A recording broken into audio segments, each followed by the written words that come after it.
tá? Então, boa tarde a todos, bem-vindos a mais um concerto de poesia do Instituto Estação das Letras, e é com muita alegria, muita alegria mesmo.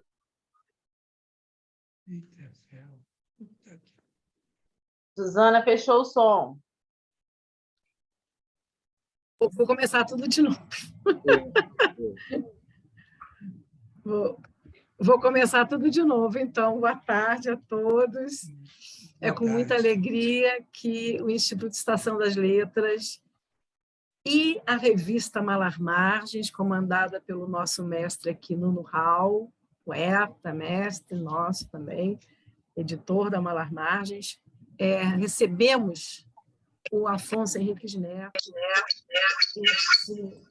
esse poeta. Ontem eu fiz um post e eu falei uma coisa que eu não falei, será que o Afonso vai gostar? Porque eu dizia o seguinte no post, viu? Afonso, eu falei que é um poeta que já faz parte da história da poesia brasileira contemporânea. Né? Eu acho que é assim que eu vejo você, é onde eu coloco você, tá? Então, aí eu pensei, será que ele vai dizer, vai pensar que eu estou chamando ele de velho? Não, é como eu percebo a tua poesia, você e a sua poesia. Então, assim, para o IEL, assim, receber você para falar da sua poesia é uma alegria, para nós vai ser uma experiência, né, de muita riqueza, porque você tem muita história para contar, muita história, e tem uma trajetória dedicada à poesia, digamos assim, é um trabalho, além do poeta, não é? Eu penso que você é sempre um trabalhador, né, da poesia, né? Porque tanto você trabalha, né, com ensaios, traduções, já fez traduções preciosas para nós, e tem uma obra grande, uma obra publicou muito. Eu estava agora com ele mostrando que eu tenho quase todos os livros, tenho aqui, não vai dar para mostrar todos, enfim, né? Quem vai fazer depois isso vai falar um pouco mais, que é sempre o Nuno que faz essa intermediação, embora eu me meta um pouco perguntando algumas coisas, né? Mas assim, Afonso, te agradecer muito você vir aqui conversar conosco, né? Então, não sei se o Nuno chegou a preparar a bio do Afonso, acredito que sim, um pouco, então vou passar para ele e depois a gente continua a conversar. Né? Não é demais lembrar também que o Afonso faz parte, gloriosamente para nós, nos quadros do nosso... É um dos nossos mestres aqui, volta e meia está aqui trabalhando conosco, com oficinas, e tem a história da poesia que ele está prometendo reeditar agora para nós, no próximo semestre, que é preciosa e imperdível. Poucas vezes você não vê alguém condensar a história da poesia. E não é só a brasileira, não. A poesia como gênero, e em termos de história, ele nos remete aos fundamentos da poesia. E você conhece os autores maravilhosos, latinos, gregos, e aí ele vem até a modernidade. Obrigada, Nuno. Obrigada, Afonso. Nuno, por favor, você passa a palavra para você. Boa tarde a todo mundo. Que bom ter vocês aqui de novo nesse sábado. Bom, essa apresentação ela vai ser uma apresentação um pouco afetiva, né? Porque o Afonso faz parte de um conjunto de poetas que eu descobri ali pelos 13 anos de idade. Eu tinha, acho que uns 4 anos apenas que você tinha lançado o primeiro livro, né, Afonso? É de 72, essa pequena relíquia aqui, ó, Misterioso Ladrão de Tenerife, que o Afonso publicou junto com o Eudoro Augusto. Mas eu entrei em contato com a poesia dele em 76, quando descobri por acaso aquela livraria Muro, a histórica livraria Muro, ali em Ipanema, e comprei aquela antologia da Heloísa Buarque de Holanda, 26 Poetas Hoje. Aí a gente tem aquelas afinidades maiores e menores, enfim, o Afonso, a poesia do Afonso ali me causou grande impacto, e eu comecei a correr atrás dele, de alguns outros e algumas outras poetas ali presentes. Comecei a correr atrás. Primeiro fiquei impressionado, porque até pouco tempo antes disso, uns 2 anos antes, eu achava que poesia era uma coisa de gente morta, né? Que só gente morta que fazia. E aí eu descobri uma turma de jovens, né? O Afonso é jovem há mais tempo que eu, é um pouco mais tempo que eu, mas continua jovem e vinha fazendo, ali com 20 e poucos anos, né? Fazendo uma poesia excelente e que me deixou muito interessado e confirmou aquele gosto, quer dizer, realmente eu gosto disso, né? Então, e desde então eu vim acompanhando, né, a produção. Eu tenho vários livros aqui do Afonso também, eu não consegui localizar todos, mas tem alguns aqui comigo. Ele publicou O Misterioso Ladrão de Tenerife, que é de 72, e em 97, a Sete Letras, não é isso, Afonso? Publicou uma edição comemorativa dos 25 anos do livro, né? Depois desse primeiro livro veio Restos, Estrelas e Fraturas. Esse eu, infelizmente, não tenho. Ossos do Paraíso, Avenida Eros, que eu tenho, mas está aqui, mas não consegui encontrar. Eu mudei há não muito tempo, ainda estou organizando isso. Abismo com Violinos, Eles Devem Ter Visto o Caos, Ser Infinitas Palavras, e por aí vai. Cidade Vertigem, que é um livro interessantíssimo, que se debruça sobre que aliás, é uma questão que atravessa muito a sua poesia, né? A cidade, o urbano atravessa muito a sua poesia, mas o Cidade Vertigem é um livro que eu recomendo demais, assim, para quem gosta de pensar a cidade e se debruçar sobre a ideia de cidade. E é isso, assim. Eu queria que você falasse, Afonso, como é que foi.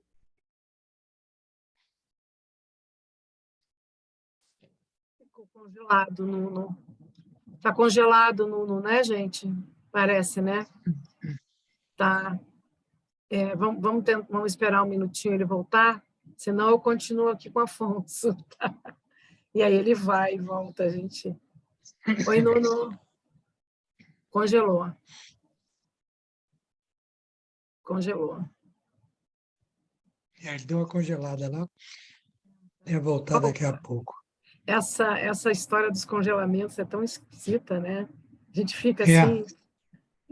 Estava no metade da pergunta, aí eu fico tentando aqui adivinhar. Eu acho que ele está falando da Cidade Vertigem, né? Enfim, acho que ele ia fazer uma pergunta sobre o livro, né? Não sei bem se era sobre Cidade Vertigem, eu acho que é lá dos inícios. Começar do início, né? Eu estou tentando aqui supor, né? Supor, porque eu acho que ele falou da Cidade Vertigem, assim, en passant, ele falou, mas ele ia... Enfim, Afonso, eu vou assim... Eu não sei se eu continuo, eu espero o Nuno voltar. Acho que eu vou esperar ele voltar, né? Espera só mais um pouquinho, né? Várias coisas também, mas... Se você quiser, eu posso começar a falar um pouquinho do início também. Eu acho que você podia... Vamos fazer o seguinte. Afonso, eu tenho a impressão que ele ia por esse caminho, tá? Eu tenho certeza que não era sobre a Cidade de Vertigem. Eu acho que ele ia pelo caminho dos seus começos, quer dizer, como é que você começa na poesia, inicia. Acho que a base da pergunta dele seria o seguinte, né, Afonso? Você vem de uma família de poetas, né? É uma família, não tem como fugir disso, né? Não tem como falar sem dizer, né? Então, a minha pergunta seria essa, assim, como é que foi começar sob, talvez, o peso de poetas tão importantes que foram, né?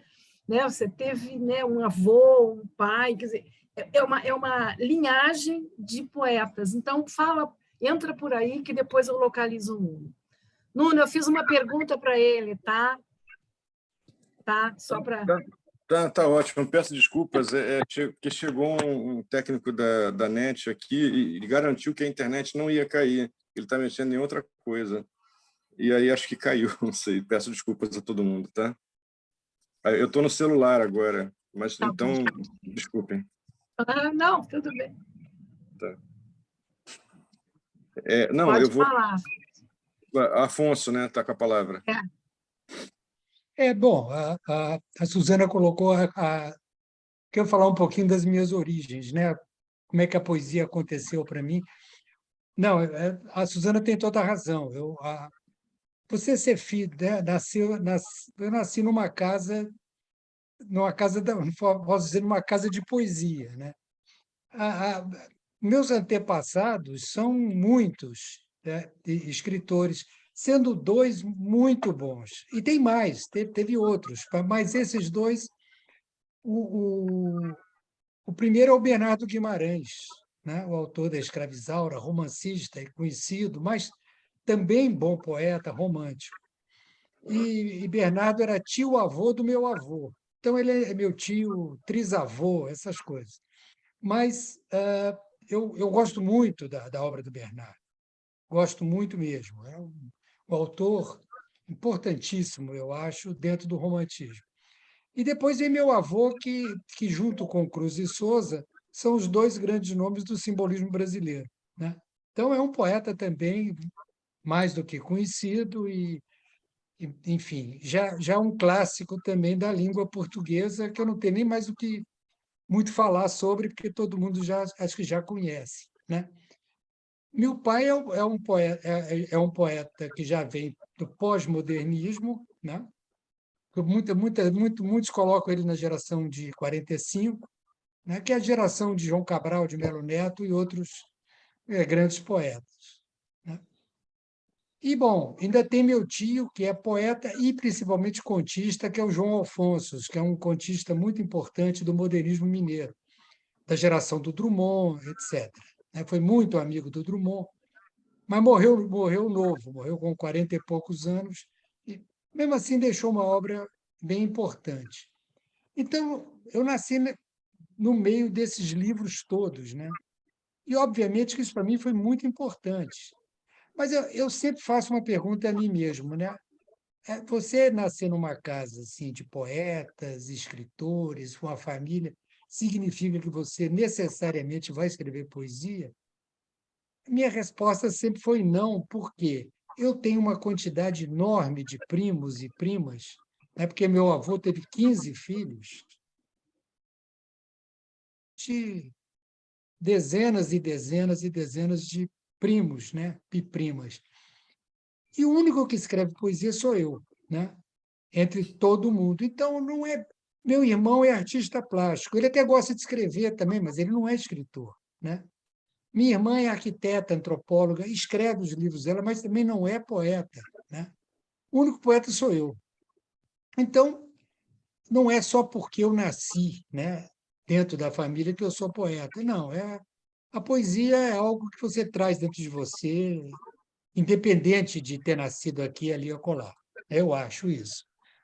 Eu nascer numa casa de poetas me ajudou muito, porque eu sempre gostei de poesia, desde que eu me entendo de gente, e depois que eu cresci um pouco, eu tinha os livros à minha mão. Meu pai tinha uma biblioteca fantástica, então eu podia ler tudo, né? Que me interessasse, eu ficava lá fuçando e tal. Sempre fui um rato de biblioteca. Então, isso me ajudou muito na minha formação. Tanto é que, quando eu fui fazer faculdade, muita gente me disse: você vai fazer letras? Eu disse: não vou fazer letras, porque letras eu já tenho o curso completo aqui em casa, né? Não tem necessidade, realmente não vou lá para ficar. Enfim. E eu nunca tive vontade de me dizer assim, de me especializar na crítica literária, né? Meu interesse era na criação mesmo, porque eu escrevia desde sempre. Então, na adolescência, eu fazia uma poesia muito ruim, de pastiche dos poetas que eu lia, né? Mas que já era um treino, era um treino. Eu tenho até um caderno antigo que eu descobri recentemente, que eu ri muito, porque eu eu pastichando meu avô simbolista, né?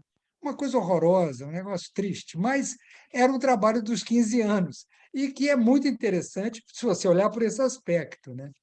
Então, eu treinei muito a poesia, mas eu me lembro de ter, um belo dia, lido dois poetas assim que me deram um susto, né? Nessa fase dos 16 anos, que foi, no Brasil, de um lado, o Drummond, e de Portugal, o Fernando Pessoa, né?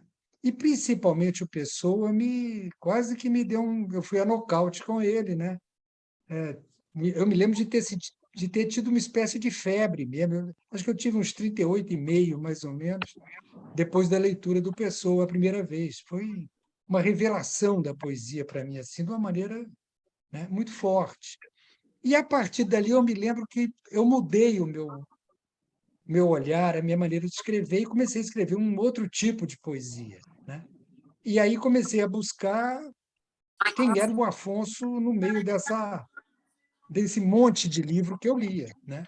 O que é uma busca meio complicada, porque você fica imbricado, né, com todas essas vozes. E eu sempre adorei essa quantidade de vozes na minha cabeça. Por isso que eu acho que eu sou meio pessoano mesmo, nesse sentido, né? Eu, eu gosto, eu gosto. Eu gosto de me influenciar por um poeta e escrever à maneira dele. Depois eu jogo fora, mas eu gosto disso. E eu acho um treino gostoso, né? Enfim, aí eu comecei a escrever e aí vem a produção do meu primeiro livro, que, que aí já entra numa outra coisa, que é o momento que a gente está vivendo político, né? Eu já estava na Universidade de Brasília, que eu morava em Brasília, nós estávamos debaixo da ditadura militar, estava acontecendo tudo aquilo que a gente sabe que aconteceu de trágico, né, no país naquele momento. Inclusive, eu assisti coisas na Universidade de Brasília que são inacreditáveis, como invasão da universidade por tropas militares e queima dos livros da Biblioteca Central da Universidade no pátio de estacionamento. Pilhas de livros sendo queimados. Parecia filme nazista mesmo, né? Vamos falar com todas as letras.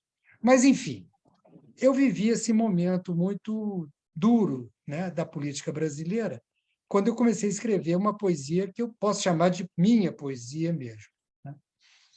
E aí, nesse período, eu fiquei muito amigo do Eudoro Augusto, que ele era também da universidade, né, meu companheiro lá em Brasília, e a gente publicava poesia no Correio Brasiliense, no jornal de lá, e então ficamos amigos e trocávamos figurinhas. E um dia, conversando sobre a dificuldade de se publicar poesia, que é uma dificuldade permanente, de sempre, né? Mas, naquele período, ainda tinha o dado da censura, né? Uma vez eu levei para um editor amigo meu de Brasília, tinha uma editora lá, o meu primeiro livro que eu organizei, onde tinha alguns poemas que já vão depois estar no Ladrão de Tenerife. Ele leu, gostou muito, mas disse: Afonso, eu não posso publicar. Ele foi muito sincero, né? Isso é pós-ato 5, uma censura brutal, né? Ele falou: olha, Afonso, eu não posso publicar. Esse poema, esse, eu não posso publicar. Eu sei que eles não são panfletários, mas eles não vão, eles são perigosos. Eu disse: tá bom, então deixa de, eu não vou publicar nada com você, não, fica tranquilo. Então, então, era esse o momento que a gente vivia. Então, eu e o Eudoro resolvemos fazer um livro independente, né? Vamos pagar do nosso bolso um livro que a gente bota numa gráfica, tira e distribui de uma maneira independente, driblando essa conversa de censura e ficar ouvindo de um editor que não pode publicar isso ou aquilo não me interessa, né? Bom, enfim. E aí saiu, a gente criou o Ladrão de Tenerife, em duas vozes, né? Um livro feito a quatro mãos, um diálogo entre a poesia dele e a minha, e, e aí fizemos um livro quase com uma montagem cinematográfica. O Luiz Áquila, que é um pintor conhecido, né? Ele era professor na Universidade de Brasília, amigo nosso, e fez o projeto gráfico, né, do livro. Então, é um livro que eu tenho muito carinho por ele, porque não só é o primeiro filho, né? Mas tem esse lado até de um lado, duro, de enfrentar um momento muito difícil, de outro lado, um pouco romântico, de vamos fazer um livro e sair vendendo ele ali, aqui, acolá, da maneira que a gente possa. Aí a gente editou. Nesse ano de 72, eu mudei para o Rio de Janeiro. E o Eudoro também, poucos meses depois. Quando a gente chegou aqui no Rio, a gente falou, Eudoro, a gente não fez o lançamento do livro, porque o livro não teve lançamento. Vamos fazer um lançamento aqui no Rio. O Eudoro falou, mas a gente não conhece ninguém no Rio. Eu falei, não interessa, a gente bota no jornal, a gente faz uma bagunça qualquer. E fizemos um convite, distribuímos o convite na praia, a opção de lugar que a gente ia, né? Entre os jovens, etc. E tal. E fizemos o lançamento numa pizzaria em Ipanema, até na rua Montenegro, atual Vinícius de Moraes. Era antiga Montenegro. Era uma pizzaria, chamava-se Pizzaiolo. Eu nunca mais esqueci, porque foi uma coisa muito marcante. A gente fez então esse lançamento achando que iam o quê? Iam as 4 pessoas da nossa família e mais 3 ou 4 amigos. A gente não conhecia muita gente. Para surpresa nossa, encheu, né? Eu acho que eu nunca tive um lançamento tão concorrido. Me lembro de não acreditar na quantidade de gente. E eram todos as pessoas jovens. Muito. Pô, nesse lançamento, eu conheci gente com 18 anos, assim, 19 anos, tipo Chacal, né? Então, assim, de poetas importantes, que depois criaram um nome importante, eu me lembro muito de Chacal, de Ali Salomão, né? Da Ana Cristina César, que tinha, sei lá, 16 anos, sei lá, uma menina, né? E, enfim, era uma. Depois é que a gente vai fazendo todo o filme posterior, diz assim, puxa, lá atrás, né, eu encontrei com a Ana Cristina um ano depois numa festa no Jardim Botânico, me lembro disso, dela vir para conversar comigo, ela devia ter, no máximo, 18 anos, disse, Afonso, eu li seu livro, gostei disso, gostei daquilo. Então, a gente trocava figurinha com todo mundo e foi aí que eu fiquei conhecendo todo mundo, né? Porque eu não era do Rio de Janeiro, né? Eu era de Minas, que estava em Brasília, e vim para cá.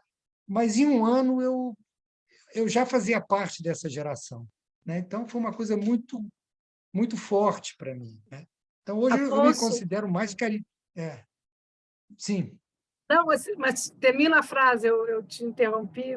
Não, eu digo, de repente eu me considero hoje mais carioca do que mineiro ou brasiliense, porque aqui é que eu ganhei mesmo, vamos dizer assim, né, a cara de poeta e força para seguir adiante, né? Eu ia te perguntar, assim, e depois eu vou passar logo para o Nuno, o bastão para o Nuno tocar, né? Se você tem, se podia dizer aí uns 3 poemas desse momento, tanto do primeiro livro quanto do segundo, Restos e Estrelas e Fraturas, se você tem como uns 3 poemas, é Olha, mais ou menos a nossa.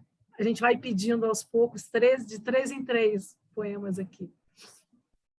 eu Você vou lê ler para o primeiro nós. poema que eu escrevi para o Adão de Tenerife, né? Talvez seja o meu primeiro poema. É um poema de 1964, é um poema que eu tinha 20 anos. Logo depois da implantação da ditadura, eu escrevo um poema sobre aquela atmosfera que eu estava vivendo lá em Brasília, na universidade. O poema diz o seguinte: a paisagem não vale a pena. Pesa dizê-lo assim tão duramente, mas o que posso fazer contra os mascarados que penetraram os altos muros e agora coabitam os aposentos desolados? Já não vale a pena amanhã. Os embuçados chegaram em surdina e foram destroçando todos os pilares, todas as primaveras, as lúcidas esperanças, vultos tão horrendos que paralisaram o dia. A noite não significa mais nada. As casas dormem e não significam nada. O vento cortou-se em 1000 fatias de desespero. Que dimensão canta além da treva? A face repousada, os olhos claros. Então, esse é o meu primeiro poema praticamente o primeiro do Ladrão. Deixa eu ler agora um poema da... Deixa eu ver aqui. Um poema do Restos Estrelas de Fraturas, que é meu segundo livro, e aí já é meu primeiro livro solo, né? E é também um poema que tem o tom político. Nessa época, foi uma época que eu escrevi muito poema com esse tom político, né? Chama Dos Olhos do Não, que está na antologia da Heloísa Buarque de Holanda, que o Nuno acabou de citar, né? Dos Olhos do Não. Se lhes derem Kennedy, ou Khrushchev, ou De Gaulle, não acreditem nesta única realidade, neste implacável colar de conchas de ar.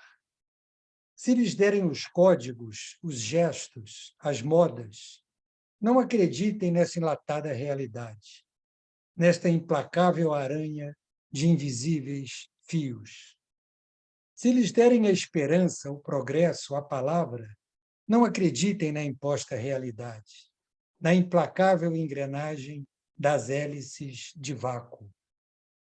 Aprendam a olhar atrás do espelho, onde a história jamais penetra, a profunda história do não registrado. Aprendam a procurar debaixo da pedra a história do sangue evaporado, a história do anônimo desastre.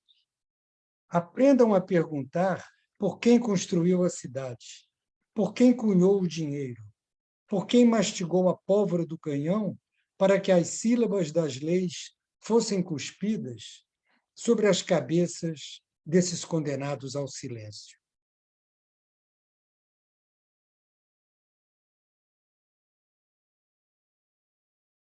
E mais um poema que eu dediquei, que está na antologia, e eu dediquei a Heloísa Buarque de Holanda. Eu dediquei a Heloísa porque a Heloísa enfim, foi muito interessante que ela me pediu para fazer a antologia, ela escolheu os poetas, né, e pediu a cada um deles um monte de poemas para ela selecionar. E eu entreguei para ela uma série de poemas, inclusive inéditos, que eu não tinha colocado no Restos Estrelas, né? E ela pegou um desses inéditos e colocou na antologia. E me falou na época: Afonso, como é que é um poema desse que eu gosto tanto, você não botou no teu livro, rapaz? Você deixou de lado? Eu falei: eu achava que não estava legal para botar no livro. Ela falou: esse poema é ótimo. Então, eu achei muito interessante, que são olhares diferentes, né? Quer dizer, não é que eu não gostasse do poema, mas eu achava que eu tinha um pouco de dúvida. E ela não dúvida nenhuma, ela, entende? Aí eu falei: bom, então o poema está dizendo, vou dedicar a você esse poema, né? O poema chama-se Torno a Repetir. Diz assim: o papel para sempre em branco. Entanto, o poeta bebia o dia. Era um banco de jardim. Mariposa a cuspir luz e lua, as coisas passeavam. Papel branco de todas as palavras. Um ritual acima do anjo, acima do entendimento celestial. Por isso todos viam o poeta sonhar em incólumes avenidas. E as avenidas eram avenidas, não um gracejo de óleo inexistido. O papel, ou branco, se ardia. O poeta nem ao menos, ou desenhando o dia. Então, são os 3 poemas que você pediu aí. Obrigado, Afonso. Bom, você acabou falando que se teria sido realmente, você estava na direção da primeira pergunta que a Suzana encaminhou. Eu queria que você saber se você poderia falar para a gente, nesse momento ali, naqueles anos, nos anos 70, né, 72 a 78, 79, como é que você, olhando hoje em perspectiva, vê essa sua inserção na geração, né? Assim, existia uma linguagem comum de geração mesmo? É uma questão. E a segunda, como é que você vê hoje a sua posição, se ela era uma posição de corte ou uma posição de continuidade, ou se é uma posição que estabelece diálogos e fraturas, né?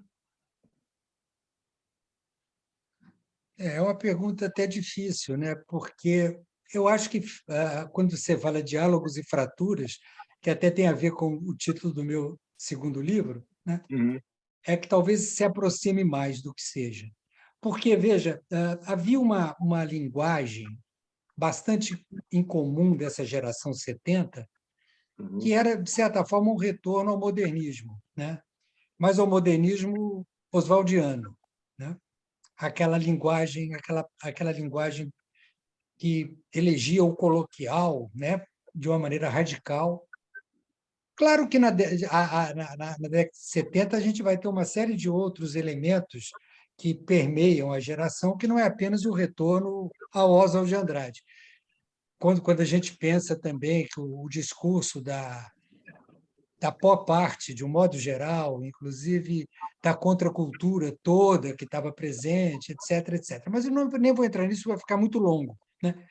Mas eu também, de certa forma, retomava alguns postulados modernistas, mas eu fiquei praticamente, talvez seja uma voz quase única. Só não sou a voz única porque foi puxado de São Paulo, né, o Roberto Piva para a antologia, e eu tenho muito mais pontos de contato na minha poética com Roberto Piva do que com os poetas daqui do Rio, né, da geração marginal, que eu poderia eleger como a gente fosse pegar, por exemplo, a Nuvem Cigana, né, os poetas da Nuvem Cigana, que eram os poetas marcadamente cariocas e que pertenciam fortemente a essa geração, né, e que são poetas importantes. Chacal, Charles, Bernardo Vilhena, enfim. Mas a minha poesia não era casada com a deles, não. A influência maior na minha poesia vinha de Jorge de Lima e Murilo Mendes, ou seja, de poetas que tinham um tom surrealista, bastante surrealista na obra, né? Era um outro tom, né?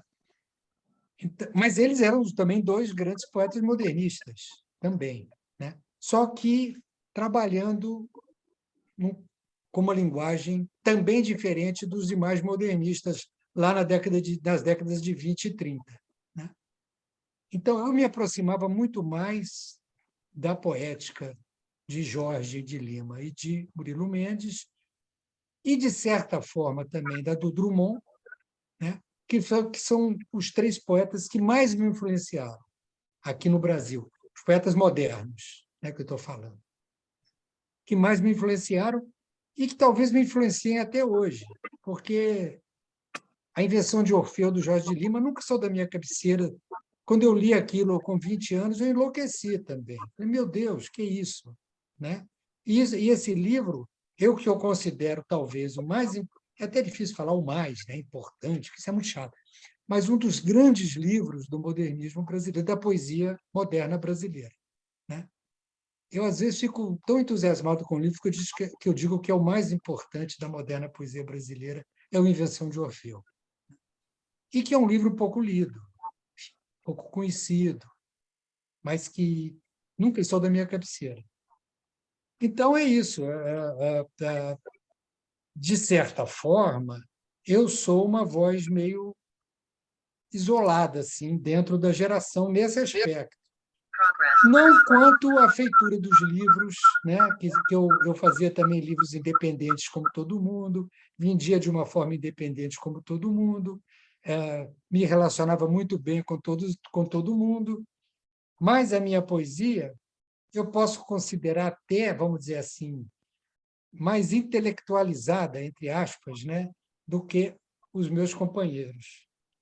E é interessante isso, porque o Eudoro, quando eu conheci o Eudoro em Brasília, o Eudoro estava fazendo mestrado de letras na universidade, e ele fazia assim, ele tinha uma tese sobre Guimarães Rosa ótima, e ele era apaixonado por João Cabral de Melo Neto, e escrevia um pouco cabralinamente.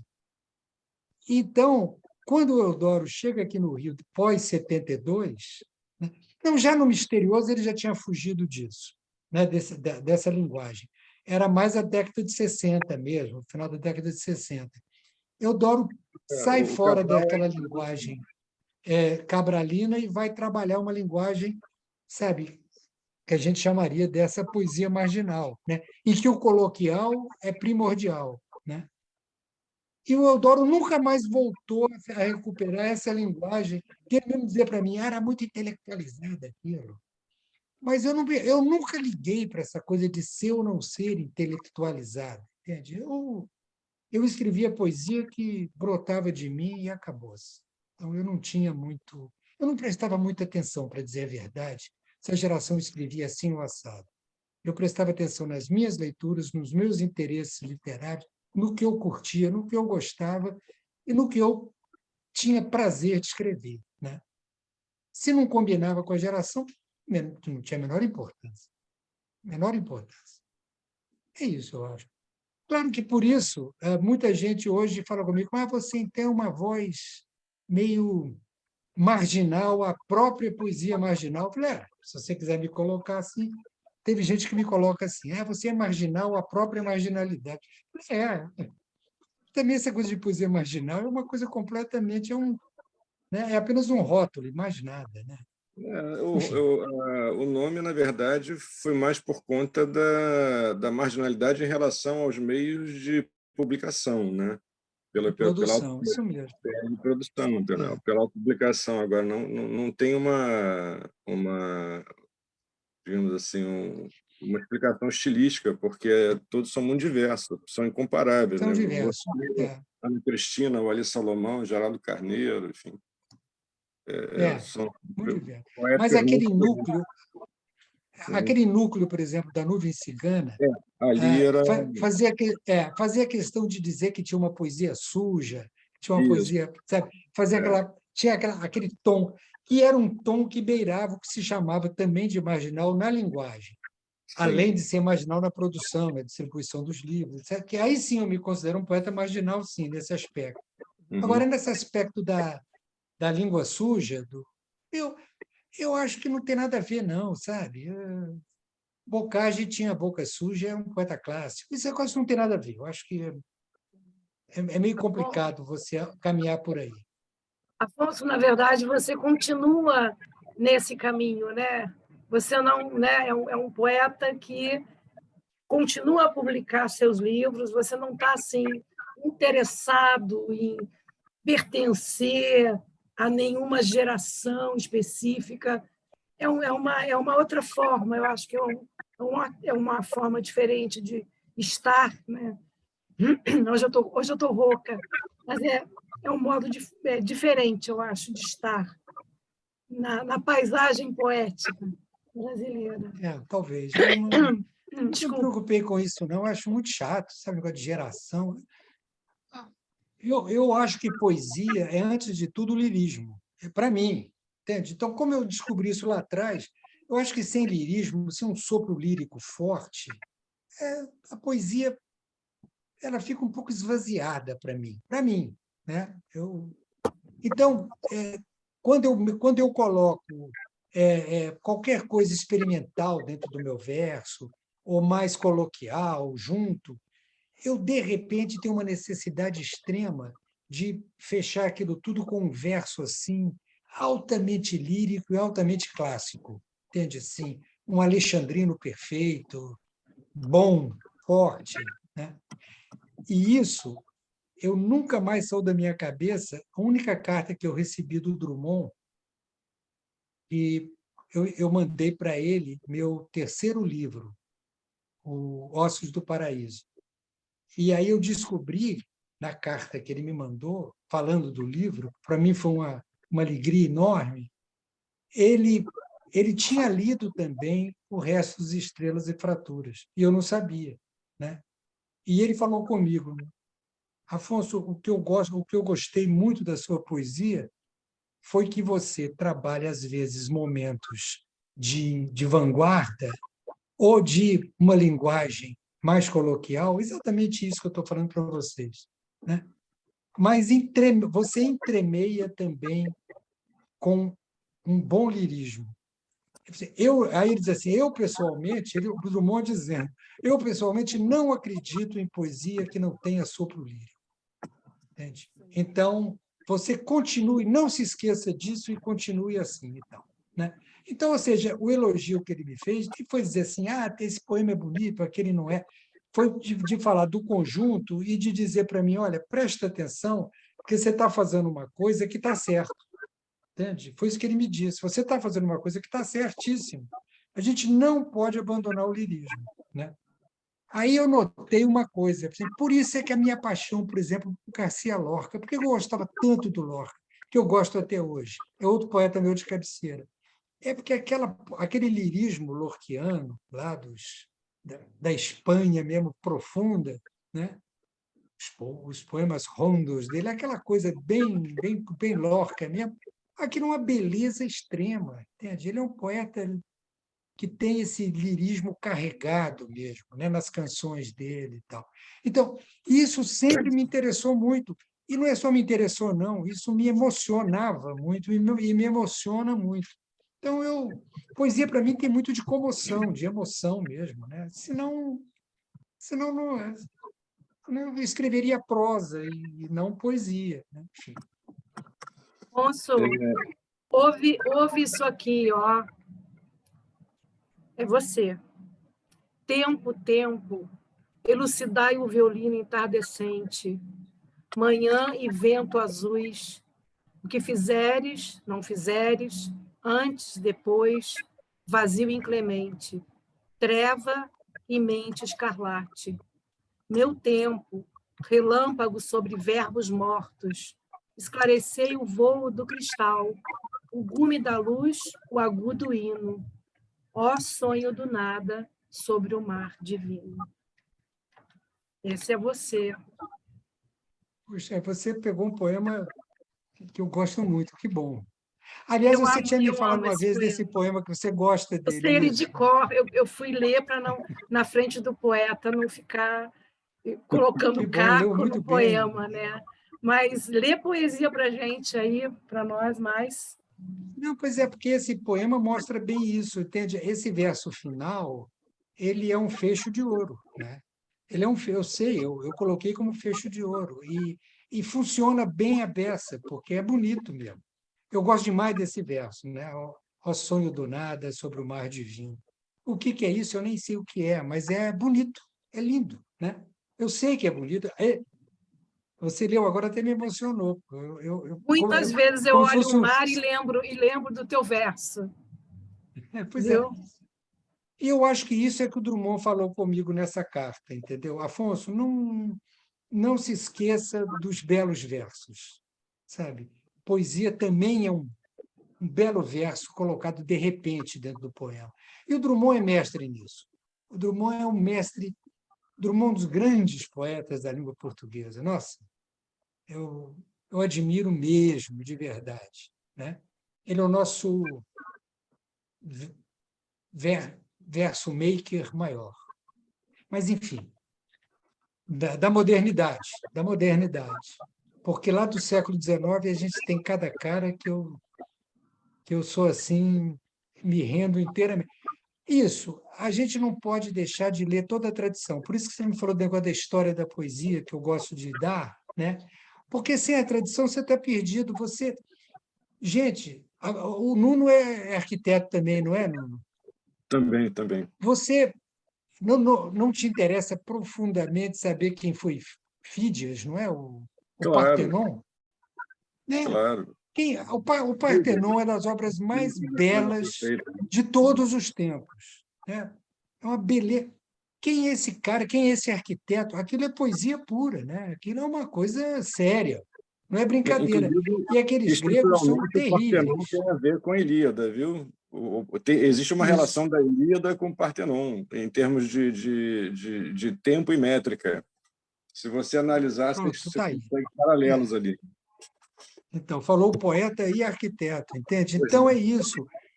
Essa tradição a gente não pode esquecer, né? Tem que estar presente o tempo todo. Comigo está presente o tempo todo. E esse meu livro que eu vou lançar agora, né, terça-feira que vem, é um livro em 16 cantos, é um livro de fôlego épico, onde eu coloco toda essa tradição lá dentro dele, né? tudo isso que eu li, tudo isso que eu vivi, etc., está lá nele. Mas, enfim, você pediu, Suzana, que eu lesse, né? Mas Os 3 poemas. está sem som, Suzana está mudo. Suzana está mudo. Está está mudo, mudo. Suzana. Eu estou dizendo que a gente sempre pede que o poeta leia 3 poemas, mas o Nuno é que tem que dirigir o concerto, né, Nuno? Ele é o diretor. Eu Estamos me batendo meti bola. porque não Estamos resisti a batendo bola falar o aqui. poema para ele, dele para ele. E super a pena, aquele poema lindo. Mas então fala 3 poemas para a gente, Afonso, antes da próxima Eu vou pergunta. ler, é, eu vou ler 2 poemas curtos de um livro que eu gosto muito, que é do Piano Mudo. É um livro que um belo dia eu notei que eu só escrevia assim 80% da minha produção era de poemas com versos longos, né? Aí me deu talvez um pouco de febre cabralina, de contenção, né? E eu resolvi escrever esse livro só de poemas curtos. Então, eu vou ler 2 poemas desse livro. O primeiro diz assim: Poesia, busca da gema nos destroços. Música, bicho naufragado no conhaque do sol. Agora que sei ler a biópsia do desastre, quero você num maremoto de flores, amanhecida, anoitecida, bêbada de flores. É um poema amoroso, né? Curto. E esse exercício aqui. Exercício. Empurre as mãos lentamente através da pele do rio até tocar o coração da beleza, ruína do tempo impenetrável.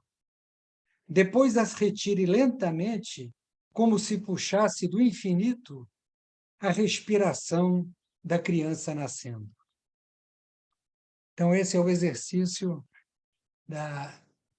do piano mudo, que, enfim, tem uma série de poemas curtos, assim, densos, né?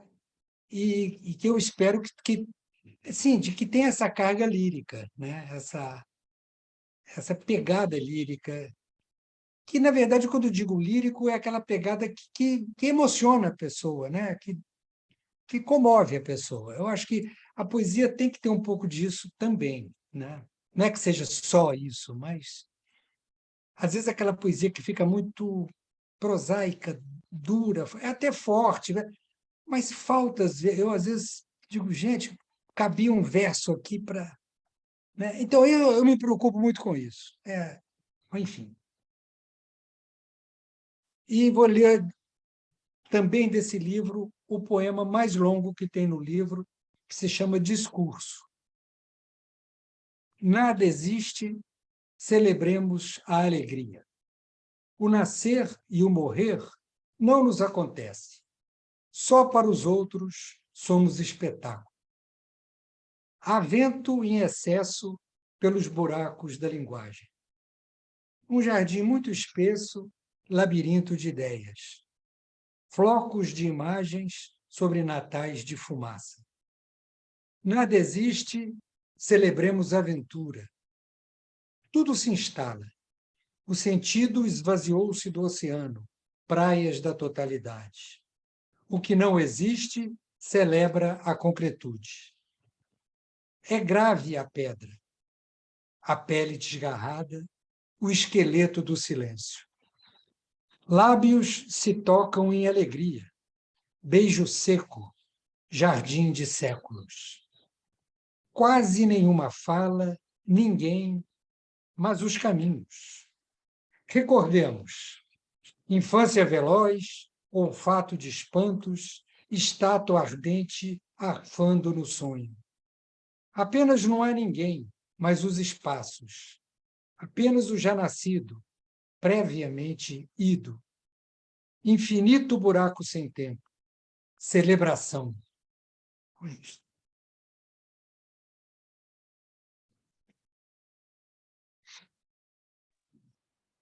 Que maravilha, maravilha. A Lila Maia, ela fez uma pergunta aqui que eu queria fazer logo, onde ela diz o que não pode faltar num poema para você. E a Silvia Carvão pediu para você ler Viagem, se você tiver com ele à mão, o poema Viagem, se você tiver com ele à mão. O Viagem deve estar no... deixa eu ver aqui, se por acaso está aqui nessa antologia. Só um minutinho. Tá.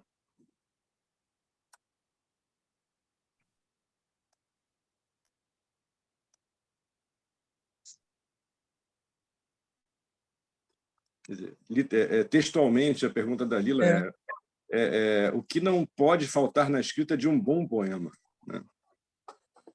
Eu acho que eu até estava conversando sobre isso. Uhum. O que não pode faltar é o sopro lírico, é o verso lírico. Eu já estava comentando isso aqui. Nesse poema que a Suzana leu, é esse verso, né, O Sonho do Nada, sobre o mar divino, esse tipo de coisa, sabe? Não pode faltar isso, esse sopro lírico, e não pode faltar uma certa inteligência para jogar por exemplo, o poema é muito formado de metáforas e metonímias, né?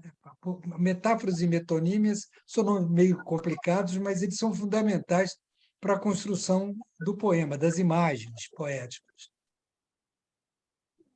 Agora, você tem que ser também, né, a coisa da criatividade. Eu acho assim, a diferença entre um bom poema e um poema regular para mal, às vezes é por conta da construção e da invenção que você aplica num determinado momento. Eu vou dar um exemplo assim que me ocorre, né? Que eu sempre essa coisa ficou na minha cabeça. O Drummond tem um verso dele que ele diz assim: essa mistura em mim de seda e péssimo, né? Esse verso sempre me chamou a atenção, eu guardei na cabeça, essa mistura em mim de seda e péssimo. Aí eu fui ler o poema dele todo, né, e falei, gente, esse verso é que dá transforma o poema dele num grande poema, sabe? Num poema muito bom. Se ele colocasse nesse verso, que é o fim do poema, né, lá no final do poema, o poema chama-se, acho que, Meditação no Banco. Se ele não colocasse, se ele colocasse lá no final essa mistura em mim de bem e mal, porque, na verdade, essa mistura em mim de seda e péssimo é bem e mal, né? Mas se ele botasse essa mistura em mim de bem e mal, o poema era a dureza de ficar em pé, entendeu? Ficava um poema fraco. Ele perderia energia. Ainda mais porque é no final ali que está calçando o poema, né?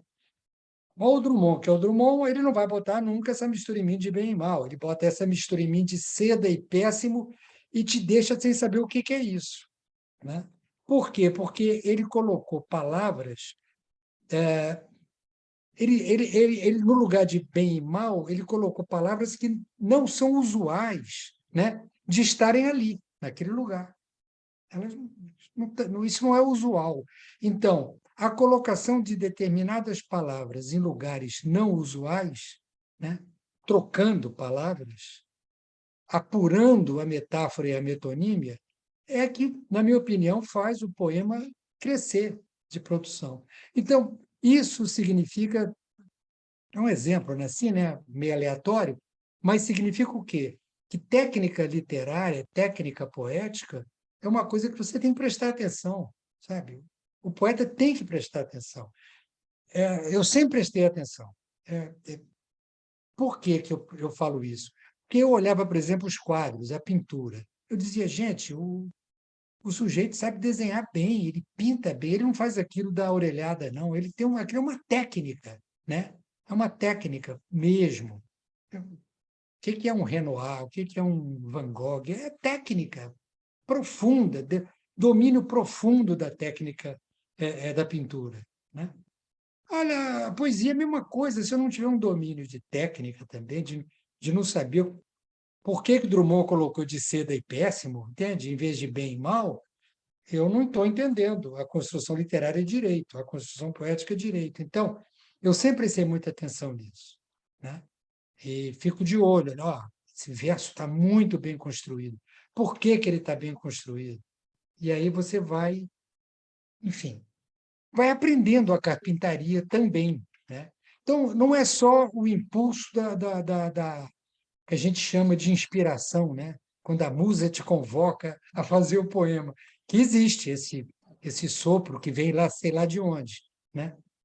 E vamos achar que é da musa, que é bonito isso, né? Que, aliás, Afonso, eu abro o meu... não fala, se você abre o seu, continua, é que eu me Não, entusiasmo.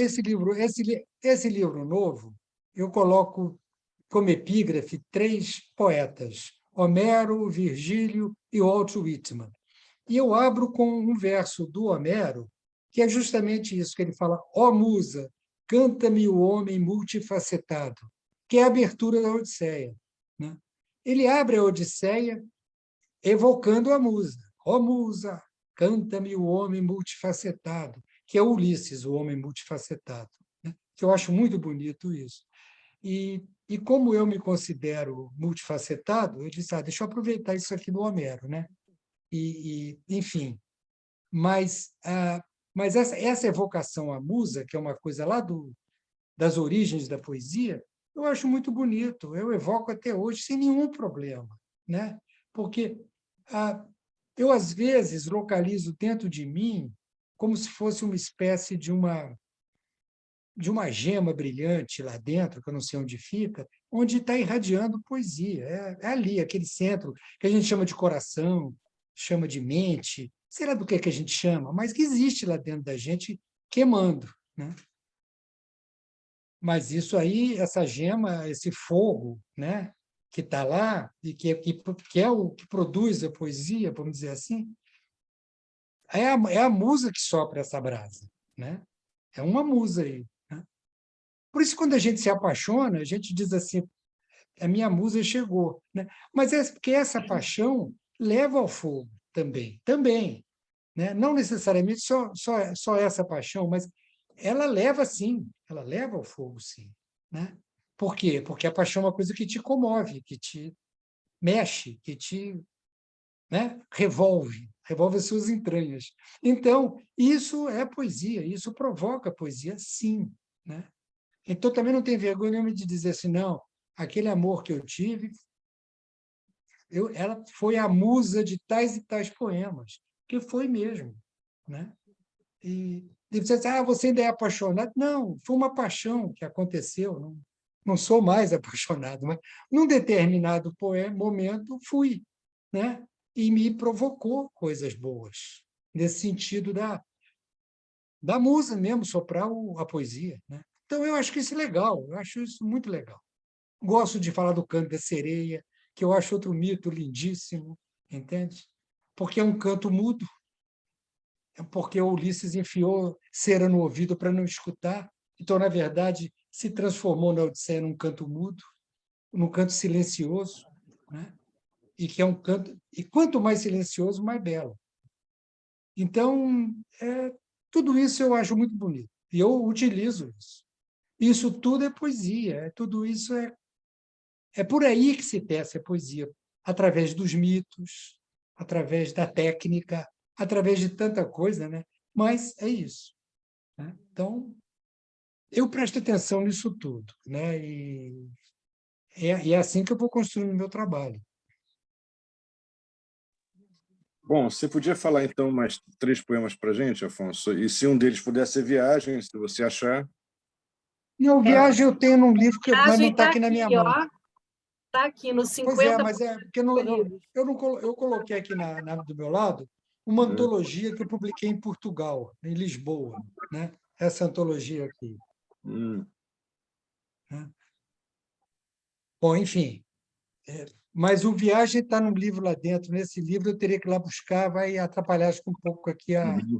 Tá a bom, ordem então, da coisa, né? 3 Se outros você poemas. achar Viagem aí, Suzana, depois lê para mim, por favor. Você encontrou? Eu encontrei, sim. A hora que você disser, eu leio. Tá? Tá ótimo, tá ótimo. Por favor. Eu vou ler um poema chamado Vento Negro, que eu dediquei ao Roberto Piva e ao Cláudio Willer, né? Que são poetas que eu gosto muito.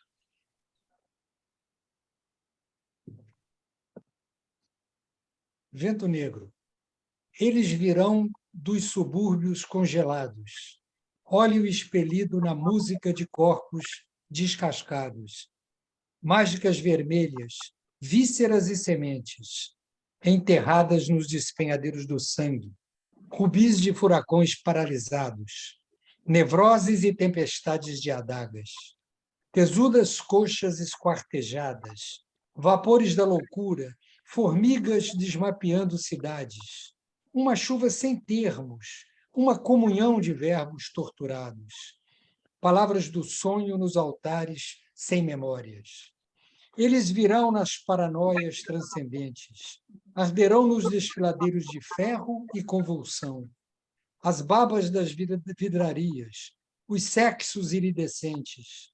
Eles virão debochados, transfigurados, indecentes, e as sinfonias serão arrancadas dos ossos, dos prédios onde invernam as borboletas da treva, sentidos demolidos nos manequins do absurdo, imagens moídas nos computadores turvos. Eles virão transbordados, desirmanados, furacões de pesadelos tardos, sol por todos os poros a nos desinventar.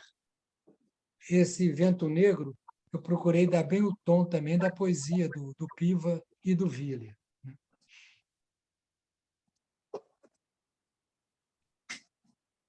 Deixa eu ler aqui para vocês o poema Cão.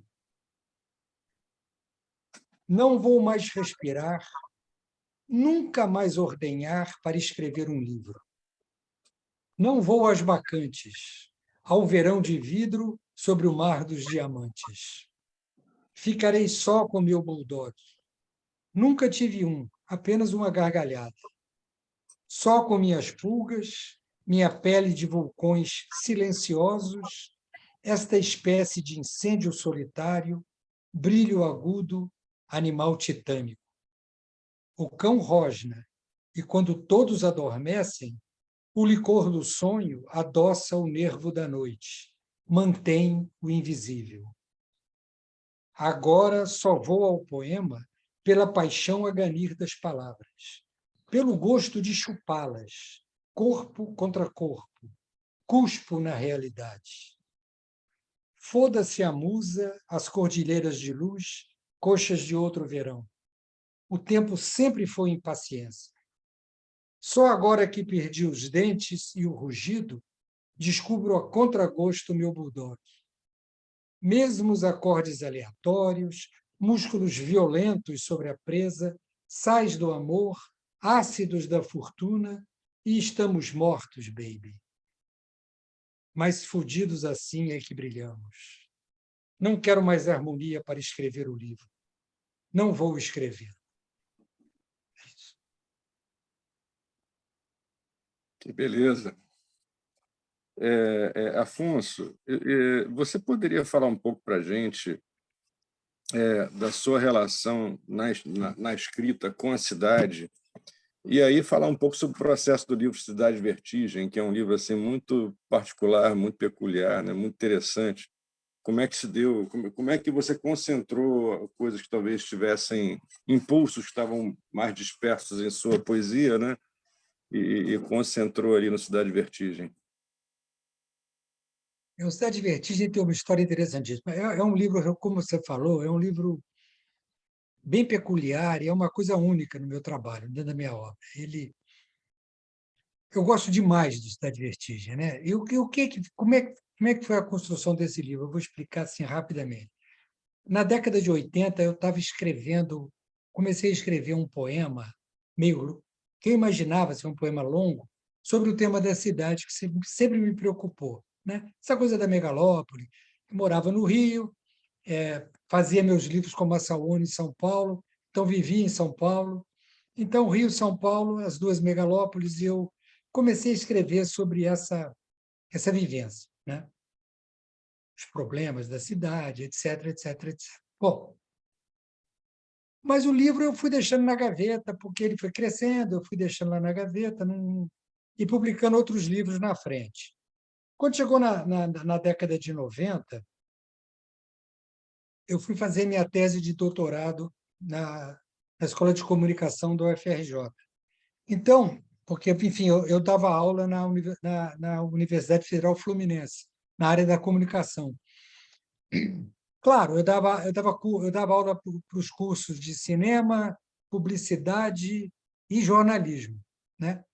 Mas eu criei, vamos dizer assim, lá na Escola de Comunicação, um curso de oficina de texto para eu falar de poesia, de literatura, que eu gostava, porque uma coisa que eu sempre notava era que os alunos não liam muito, né?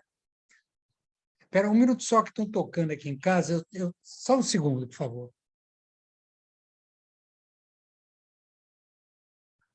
Vocês?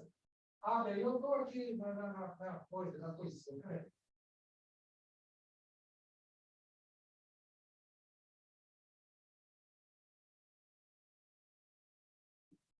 Desculpa, é que tocaram aqui, eu tive que abrir.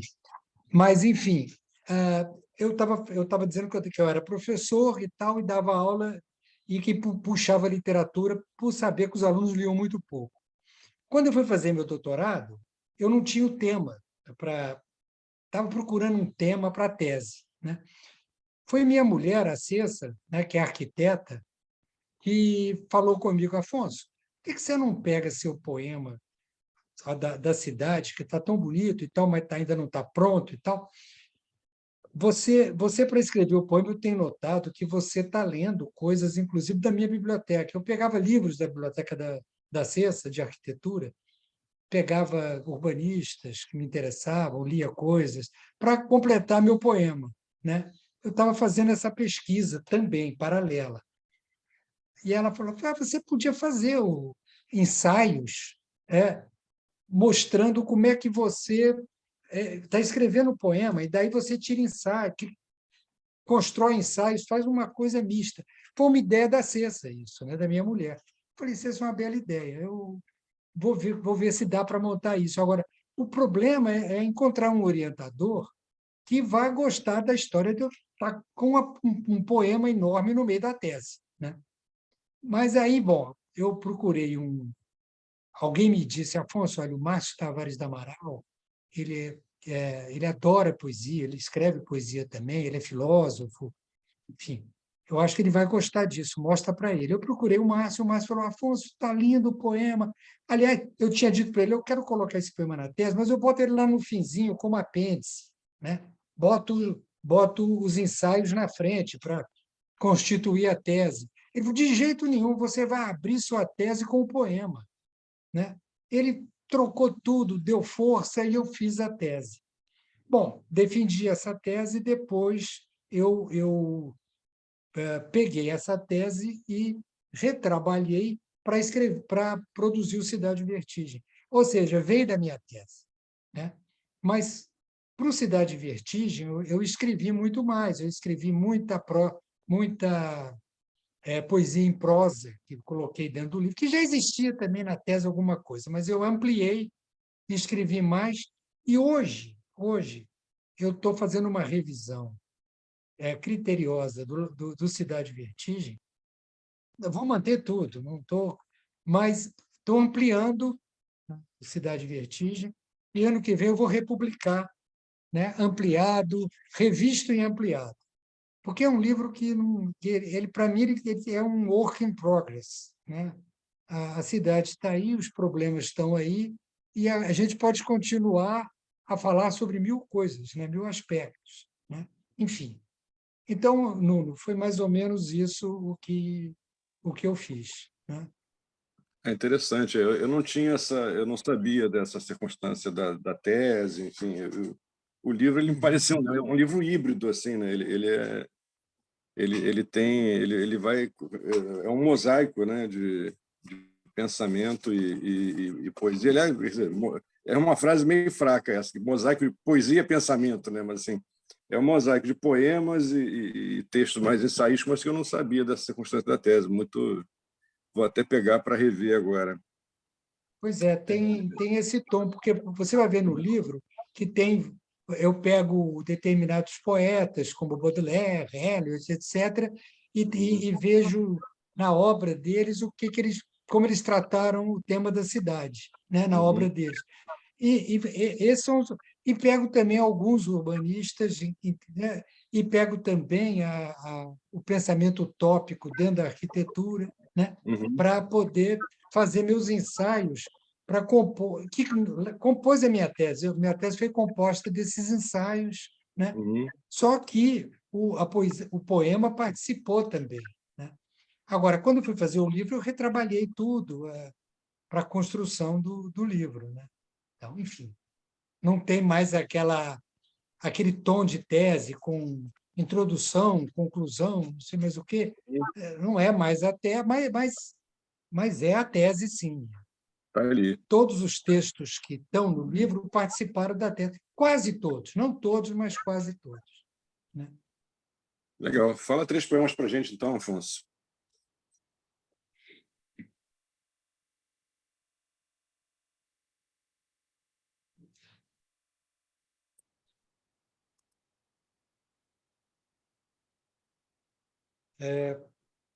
Mais um curto daquele livro, né? Do Piano Mudo, que chama-se Fragmento Grego. O reino da palavra é insatisfatório, tal um inseto que só acreditasse nas asas para voar. Estética, túnica de música, farelo tombado da mesa de um Deus, igual diamante para nós inescrutável. Amor, cristal do sonho, sol invisível florindo teu breve corpo de luar.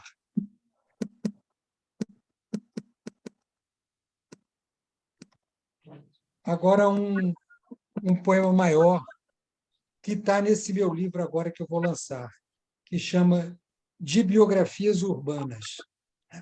Tem uma epígrafe do Álvaro de Campos, da tabacaria, que é aquele trecho que diz: come chocolates, olha que não há mais metafísica no mundo senão chocolates. Olha que as religiões todas não ensinam mais que a confeitaria. Come, pequena suja, come. Pudesse eu comer chocolates com a mesma verdade que comes, né?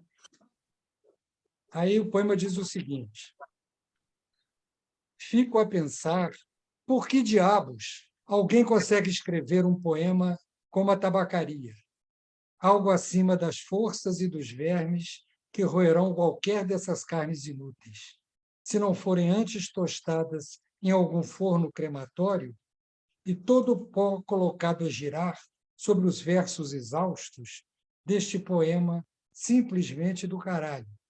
E por não poder escrever nada que lhe consiga arranhar os pés, sigo a rolar rua abaixo, na tarde feita de abismos, para se beber uma cerveja por cima dos absurdos buracos onde não há nada. Nenhum poema a ser lido daqui a não sei quantos séculos, sob o suspiro de ser um poema absolutamente do caralho, enquanto sopra um vento ou uma lua sobre as sombras de uns cães ressecados há milênios, do mesmo jeito que me dou conta de não mais me recordar de verso algum da tabacaria, além da sensação de ser nada, porra nenhuma de nada, ou entrar de modo triunfal no bar para sorver a cerveja sem metafísica, boca deserta, sem versos, sem luas, e logo na esquina o labirinto. É quando penso como é que se há de ficar sem ler um poema igual à tabacaria, e regresso aos pulos por sobre abismos e uivos para a eterna tarde em que alguma pessoa rasgou de vez um delírio do porte desta tabacaria.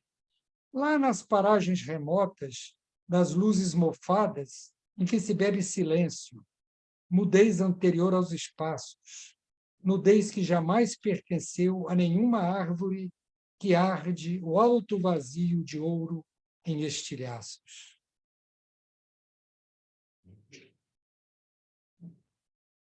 Que maravilha, maravilha. Puxa vida. Você falou ainda... Esse poema é um diálogo com o Pessoa, né? Pois porque é. tem muito isso nesse meu livro, quando eu falo que eu trabalho com toda a tradição da poesia, eu fiz questão de que, enfim, há no livro essa preocupação. É isso. Esse livro é um livro de uma conversa minha com o Alberto Caeiro. É. Você tem temos essa paixão em comum também. E outra coisa que você disse, que eu me identifiquei muito, é você falou de Murilo e Jorge de Lima, né? Eu acho que Siciliana e talvez o livro de sonetos mais do que A Invenção de Orfeu. Eu sou absolutamente apaixonado pelo livro de sonetos, que é 2 anos antes da Invenção de Orfeu. São Aquilo extraordinários. é um negócio assim, Extraordinários. é, Dos melhores sonetos da língua. da língua. Aquilo ali Da é língua. absurdo, né? É absurdo. Oh, meu Deus, fugiu agora. Aquele do Drummond, Claro Enigma e Claro Enigma. São os 3 livros Claro assim que Enigma. eu Claro acho Enigma é uma obra primíssima. são fantásticos. Mas engraçado, eu não sei se você tem isso, se é uma impressão minha ou se você tem para você essa mesma. Eu vejo alguma coisa de Augusto dos Anjos na sua poética. Não aquela, não estou falando daquela exuberância, assim, daquela das palavras, aquela busca dele pelas palavras diferentes, não, mas tem alguma coisa de Augusto dos Anjos que você não citou aqui em momento nenhum, mas eu vejo assim tem alguma esquina de Augusto dos Anjos aí no seu urbanismo, ou é impressão? Não, não Ou é você impressão, não. não, não? Porque eu só falei, né, eu só falei aqui da poesia moderna, né? Eu não falei do século XIX, da nossa poesia, né? Mas tinha comentado que ela é extraordinária, né? A poesia do século XIX. Ou seja, os três grandes simbolistas brasileiros, né, são Cruz de Souza, meu avô, Alfonso de Guimarães, e o nosso Augusto dos Anjos. O Augusto, eu coloco ele como simbolista também, apesar dele ser um simbolista expressionista, uma coisa já, né? Mas ele é de raiz simbolista, o Augusto. Aliás, ele começa altamente simbolista. Depois é que ele começa com aquele cientificismo de linguagem, ele se torna expressionista e tal, mas enfim, ele é simbolista. E eu acho o simbolismo um movimento importantíssimo, né? O modernismo sai do simbolismo diretamente, não sai do parnasianismo, não tem nada, não, sai do simbolismo, né? O simbolismo é um movimento que foi relegado na época ao esquecimento, tendo em vista que o parnasianismo é que prevaleceu, né? O poeta que era lido, o poeta que era cultuado, o poeta que era amado por todos e tal, era Olavo Bilac, que é um grande poeta, mas se deixou de lado o simbolismo, né? Houve uma proeminência muito grande do parnasianismo na época, né? E o simbolismo é altamente moderno, coisa que o parnasianismo não é, né? O parnasianismo é bem retrógrado, de um modo geral. E o simbolismo não, o simbolismo é moderníssimo, moderníssimo. Então, se você for ler com cuidado esses 3 extraordinários poetas, que são extraordinários mesmo, que são Cruz de Souza, Alfonso de Guimarães e Augusto dos Anjos, você vai ver que, olha, é difícil você colocar na modernidade mesmo, pegando toda a modernidade, são poetas da mesma altura, são poetas que não devem nada a ninguém, a ninguém, a ninguém, a ninguém. São poetas extraordinários. Cruz de Souza é dos maiores poetas de qualquer tempo, né? Então, mas são esquecidos, são mal lidos, são colocados como uma coisa velha, antiga, sei lá o quê, né? Então, eu sempre tive essa preocupação de leitura. Então, você tem toda a razão. O que tem na minha poesia é um sopro simbolista, muitas vezes. Mas também tem um sopro romântico. do romantismo, que eu também detecto aqui e ali, entende? Porque o romantismo também é muito legal. Eu sou fã de Castro Alves, fã de Castro Alves e de Álvares de Azevedo. São dois poetas de minha predileção mesmo, né? Eu, de vez em quando, me dá aquela saudade de ler O Navio Negreiro, eu vou lá, leio, me comovo até os últimos fios do cabelo. Gente, que poeta gigantesco é o desgraçado do Castro Alves, né? As O imagens Álvares de são, Azevedo é outro. Hã? as imagens são As impressionantes. imagens, não. E outra coisa, sabe o que que é? O Castro Alves não erra. Ele não tem um erro na obra dele. Eu já li a obra inteira. É um cara que morreu com 24 anos e não erra. A linguagem, ele acerta todas. É um negócio assim que me dá uma inveja, sabe? Eu digo, meu Deus do céu. Eu, com 24 anos, era analfabeto em poesia, sabe? Eu estava me construindo. O desgraçado já tinha feito tudo, e de uma maneira notável, mesmo, notável. Então, as pessoas não. Eu leio esses caras prestando também atenção nisso, entende? Na construção deles. Como é que eles constroem? São exemplares. Olha, meu avô, eu sou apaixonado, não é porque é meu avô, não, é pela construção. A música da poesia dele, a construção me deixa tonto, sabe? E assim o Augusto dos Anjos, que é uma coisa à parte, né? Enfim, eu tenho, sim, um sopro forte do simbolismo e do romantismo na minha poesia. Isso eu sei que eu tenho. Junto com o modernismo, junto com o surrealismo, é uma mistura disso tudo, né? É por aí que eu trabalho mesmo, né? Talvez por Mas isso trabalho, sabe?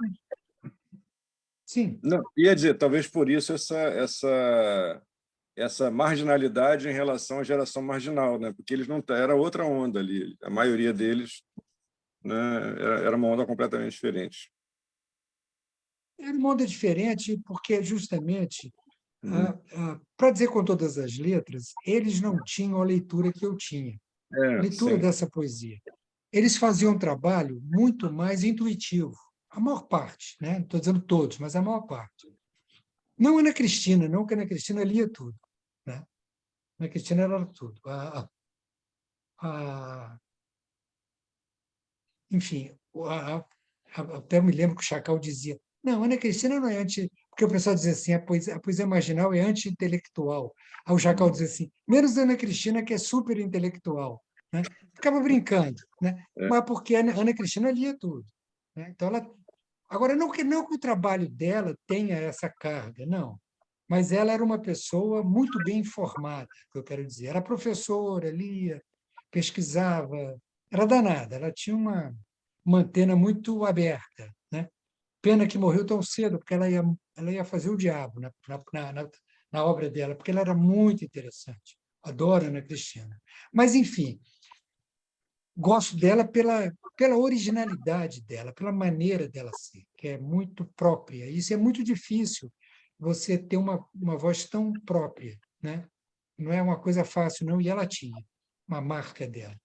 Mas, enfim, mas, assim, de um modo geral, eles não tinham essa leitura que eu tinha. Então, nesse aspecto, eu sempre fiquei à margem mesmo dessa dita marginalidade, né? É verdade. Mas é isso.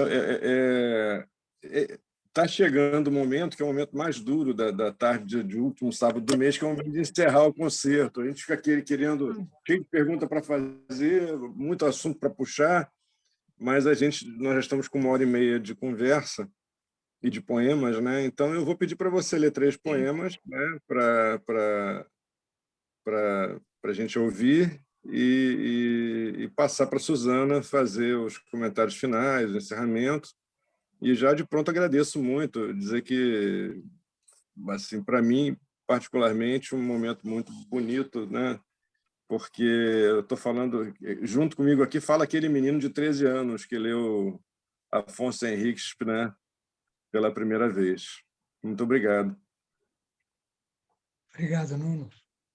Eu vou ler 2 poemas do que estão no Cidade Vertigem, que foi tão falado aqui, né?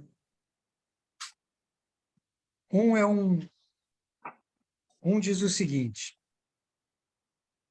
Pai nosso massacrado na cidade, santificado seja o martírio da carne.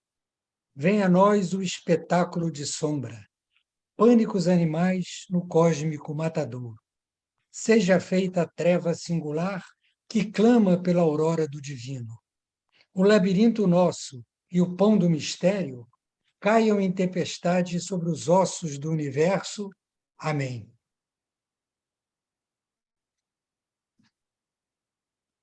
O outro diz o seguinte: há um silêncio tão terrível, tão devastador, sob o arruído azucrinante da cidade, que é sempre melhor ampliarmos a catástrofe sonora, a propagação alucinada das imagens ao máximo grau possível, a obscenidade absoluta, e assim afastarmos o vácuo, e assim evitarmos o congelamento do sangue e do espírito, por esse infinito silêncio, por essa boca vazia de palavra e sentido, por esse universo cego a pulsar em demência estática na carne das pedras mais fundas, no carvão dos alicerces inenarráveis. E para encerrar, obrigado. E para encerrar, eu vou falar um poema que eu acho que é um poema que eu até considero um poema ícone meu, que, de certa forma, resume tudo isso que a gente está falando de poesia. Eu estava falando aqui sobre a poesia, né? O poema é curto e diz o seguinte: engole o peixe com a espinha e tocarás a guelra de Deus. Aprende todas as palavras antes de reduzi-las a uma. Ser infinitas palavras, não precisar de nenhuma. Obrigado. Que maravilha, né, Afonso?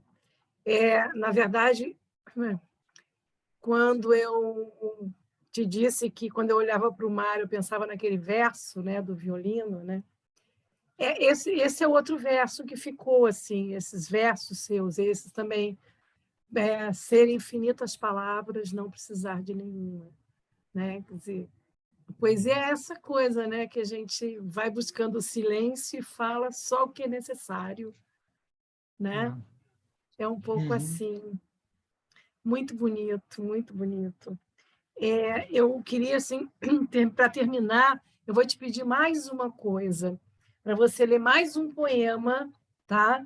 Que é o do A Outra Morte, de Alberto Caeiro, o poema 24, eu não sei se você está com ele aí, espero que Você quer esteja. que eu pegue?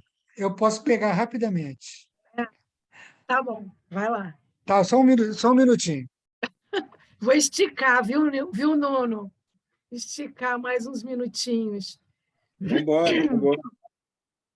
Enquanto ele vai lá Poema e é lindo. volta, eu vou convidando vocês para o lançamento do Afonso Henriques, que vai ser agora no dia 28 de junho, tá?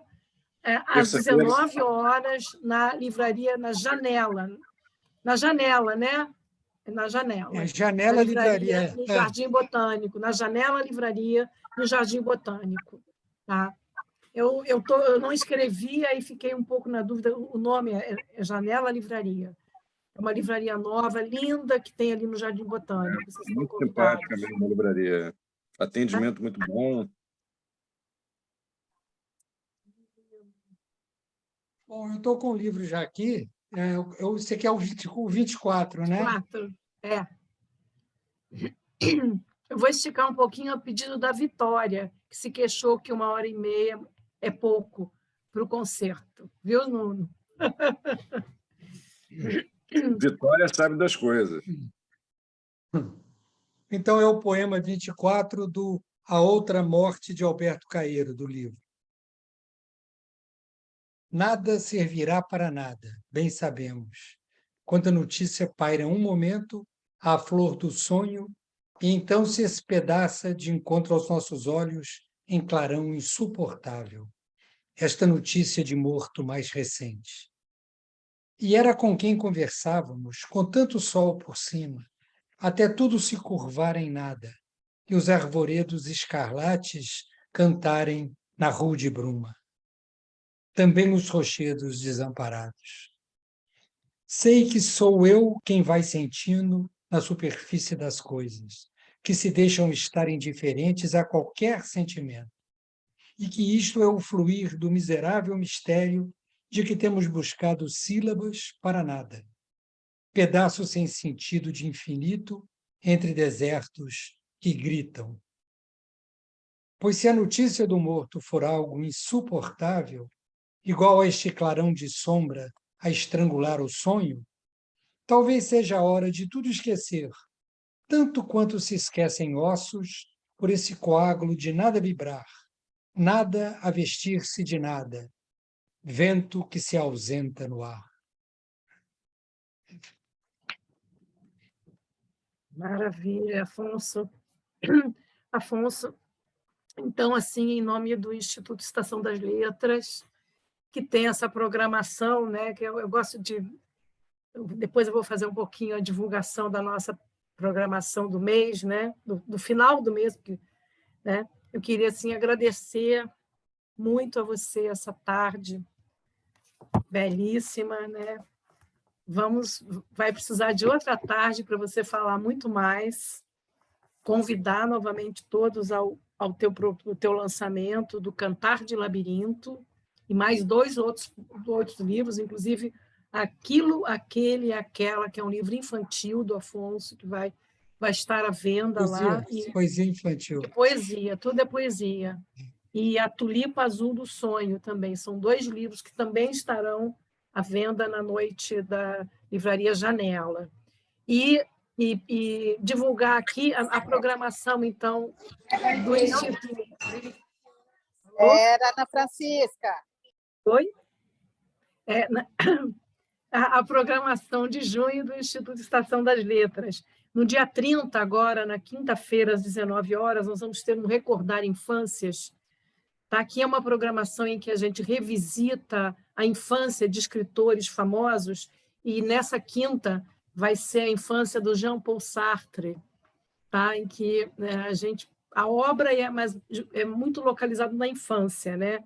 Então esse evento, né, vai ser nós vamos fazer uma leitura de alguns trechos de As Palavras do Sartre, eu e a Ninfa Parreiras, né? Então, Susana Vargas e Ninfa Parreiras faremos essa leitura. 19 horas, quinta-feira, dia 30.